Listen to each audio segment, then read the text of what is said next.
જય શ્રી કૃષ્ણ, નવ વર્ષના હેપી ન્યૂ યર આપ બધાને, મારા ફેસબુક ફ્રેન્ડ તેમજ આ વિડીયો જોનાર દરેક વ્યક્તિઓને. તો હું છું ભાવનગરથી બિંદુ કુવાડ, અને આજે મારે મારા જીવનનો ખાસ એવો એક અનુભવ શેર કરવો છે આપની સાથે, કે જેથી કરીને આપ પણ આ અનુભવને તમે જીવી શકો. એટલા માટે હું મારો એક અનુભવ શેર કરવા માંગીશ. તો આપણે આ ગયેલા 2024 વર્ષ 2024મું વર્ષ હતું, કે આપણા બધા માટે સારું અને સુખકારી બન્યું હશે. પણ આપણું આજે આ હેપી ન્યૂ યર તરીકે આપણે આજનો દિવસ ઉજવીએ છીએ, તો આપણું 2025 પણ ખૂબ સારી રીતે જાય એવી આપણે ઈશ્વર પાસે પ્રાર્થના કરીશું.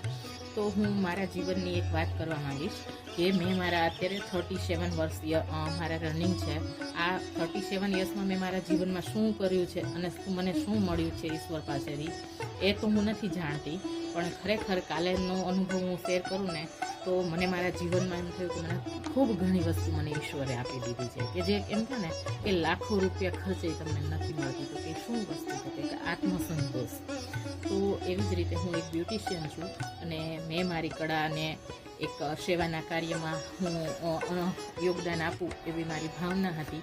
તો પહેલી મારી સેવાની ભાવના મેં આપણા ભાવનગરમાં અંકુર સ્કૂલ છે, જે બેરામંગાની સંસ્થા છે, એમાં બાળકોને હેર કટિંગ રૂપે સેવા આપેલી.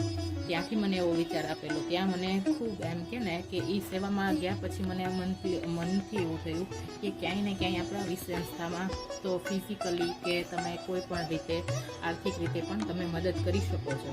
તો પહેલો મારો અનુભવ હતો અંકુર સ્કૂલનો, જે બેરામંગાની ભાવનગરમાં સ્કૂલ છે, ત્યાં મેં એક સેવા આપેલી. અને ત્યાર પછી મને એવો જ્યારે બેઠા બેઠા એવો વિચાર આવેલો કે આ તો મેં એક સંસ્થામાં સેવા આપેલી, તો આવી સંસ્થા તો ઘણી બધી છે, કે ત્યાં આપણે આપણા જીવનનો અમુક પાર્ટ આપણે સેવારૂપી આપીએ, તો એ લોકોની એક દિવસની સેવા ગણાશે, અને પ્લસ આપણા યોગદાનથી એને કાંઈ ને કાંઈ મદદ મળી રહેશે. તો એવી જ રીતે આપણે સાવરકુંડલાના માનવ મંદિરની વાત કરીશું, એ જે ભક્તિરામ બાપુનું આશ્રમ છે. તો ભક્તિરામ બાપુનું આશ્રમ અને ત્યાંના જે સેવાકારી સ્ટાફની પણ ખૂબ સારી સેવા. ત્યાં આપણે જ્યારે વાત કરીએ ને ભક્તિરામ બાપુની, તો એ માનવ મંદિર છે. માનવ મંદિર ખરેખર એના નામનો તમે તાત્પર્ય જોજો, કે માનવ મંદિર. એ બધા માટે નાટપાત કોઈ વસ્તુ જોતા નથી. તો કાલે મેં એ સંસ્થાની મુલાકાત લીધી હતી, જ્યાં આપણે 58 જેવી બહેનોની સંખ્યા હતી, અને 58 બહેનો માનસિક અસ્વસ્થ હતી. તો ત્યાં હું કાલે સેવાના કાર્ય માટે ગયેલી, હું, મારા સાસુ અને મારા ફ્રેન્ડ્સ. તો ત્યાં મેં સેવા આપી અને આત્મસંતોષ મેળવ્યો. પણ ક્યાંય ને ક્યાંય એ બહેનોની સ્ટોરી અમને હાર્ટલી ટચ કરી દે, એટલે એનો તત્પર્ય આજ મારે વિડીયો બનાવવાનો છે, કે વિડીયો બનાવવા મેં મારા જીવનમાં ક્યારેય